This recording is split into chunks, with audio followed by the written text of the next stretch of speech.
It's a warning for us, this story, na this can happen to us. So we met this friend, kilala naming pareho, this guy. And then from there, we became friends. All of a sudden, you know, it led to like messaging and texting until to the point na I would hide it. Complacent ako na hindi mangyayari sa akin yan. But syempre, di ba, pagka nga pahulog ka na, justify mo na lahat. Ako pa yung nainis sa kanya na, don't you like trust me? May mga ganyan pa kami. So yung desire led to temptation and then it led to sin. During that time, we were attending CCF na.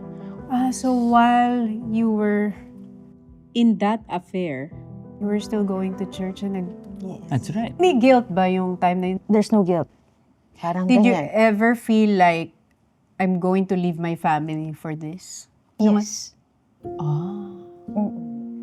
Nasabi ko, Lord, bakit ako nandito?